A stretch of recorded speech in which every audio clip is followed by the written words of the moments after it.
Հարգելի գործընկերներ, մենք այստեղ ենք ոչ նրա համար, որ ծափահարենք եւ գողոբանենք իրար, դա չափազանց ալուրջ եւ անպատասխանատու կլներ։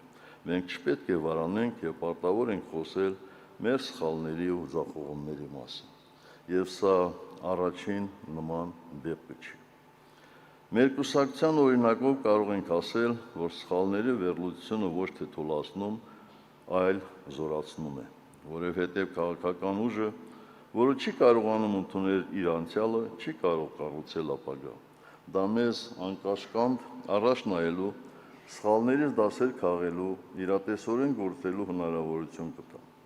Այո, պետք է խոստովանենք, որ ընդդիմադիր ուժերը, որոնց թվում նաև մենք հանրապետականներս, ձախողեցինք լայն ազգային շարժում ստեղծելու գործընթացը,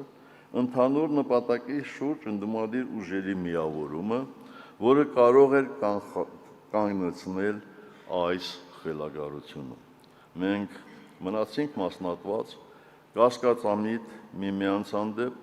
կրելով հին հակասությունների բեռը, մինչդեռ նավը շարունակում է խորտակվել։ Ազգային ուժերս այս տարիների ընթացքում հայրենավաճառ գործող կառավարիչների դեմ կանգնած առանձին հատվածներ էինք, բայց ամբողջական այլընտրանք չդարձանք։ Եվ մինչ ներքին այդ ջլատող պայքարում մենք իրար միս ենք ուտում, կեղտոտ վաճառականները փորձում են գեղեցիկ փաթեթավորել ու սեփական աթոռի արժեքով վաճառել այն ամենը, ինչը մեր ժողովրդի լավագույն զավակների հետ միասին տասնամյակներով կառուցել ենք արյամբ ու քրտինքով։ Սրանց կառավարման ողջ ժամանակահատվածում իրավիճակը վերլուծելով մենք կանխատեսում էինք հաճախ պարզորոշ տեսնում, բարձրաձայնում, զգուշացնում այն աղետների խաղաղություն ամեն գնով օրակարգի ռիսկերի մասին, որ բերեցին ու բերում են մեր պետության ու ժողովրդի գլխին, բայց ավաղ կանխատեսումը կանխարգելում չկարողացանք դարձնել։ Մեր աշխատանքի ընթացքում ունեցել ենք ձախողումներ, որոնք խոստովանենք, որքան մերը նույնքան էլ բոլոր ազգային ուժերինն են։ Հաճախ ինքս ինձ հարցնում եմ, եւ ինչ արժեն այդքան ջանքերը, երբ 5 տարի առաջ մեր առջև դրված հիմնական խնդիրը այդպես էլ լուծված չէ, եւ իշխանազավթները շարունակում են անարգել եւ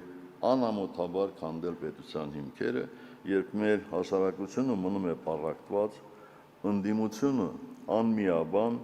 մեզ միավորող միակ հենասյունը հայ առաքելական Սուրբ եկեղեցին հարվածի տակ։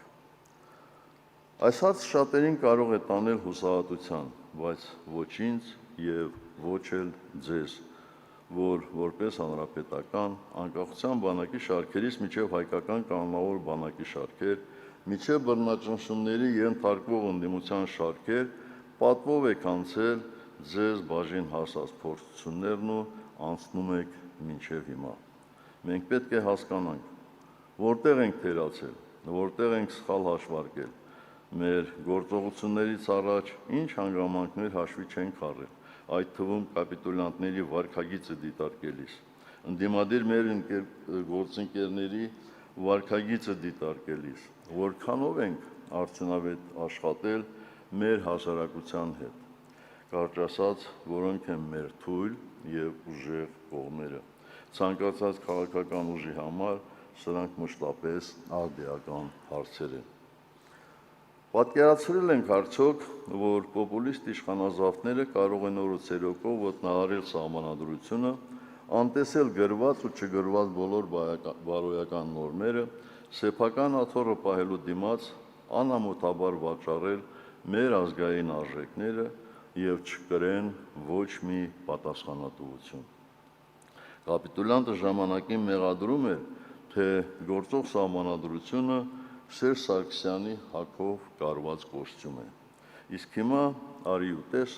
որ պատրաստվում է մեր սահմանադրությունից Ալիևի հագով կոստյում կարել, քանի որ այդպես են ուզում Ալիևը եւ նրա ավագ եղբայրը։ Մենք քննադատում ենք արտաքին դերակատարների մեր երկրի հանդեպ իրենց պահվածքի համար։ բայց պետք է նաև ինքներս մեզ հարցնենք, ինչու է միջազգային հանրությունը այդպես վարվում։ Պատասխանը դաժան է, որովհետև Հայաստանը կորցրել է իր արժանապատվությունը, որովհետև սրանք մեզ դարձրել է մի երկիր, որին կարելի է հրել դեպի դուռը, որովհետև սրանք մի կողմից ձախողում են փոխշահավետ, կրկնում են փոխշահավետ, ինստիտուցիոնալ կապեր ստեղծել է Արևմուտքի հետ, իսկ մյուս կողմից փչացնում փոխադարձ հարգանքի վրա կառուցված հարաբերությունները Ռուսաստանի հետ։ Մինչդեռ արտաքին քաղաքականությունը չպետք է վերածվի այլ երկրների հետ այնպիսի հարաբերությունների, երբ քո երկրի տարածքում ուրիշները միայն սեփական կենսական շահերն են առաջ մղում, թքած ունենալով քո իսկ շահերի վրա։ Սա արդեն արտաքին քաղաքականություն չէ, այլ օտար շահերի սպասարկմամբ արտաքին թելադրանքի ընդունում։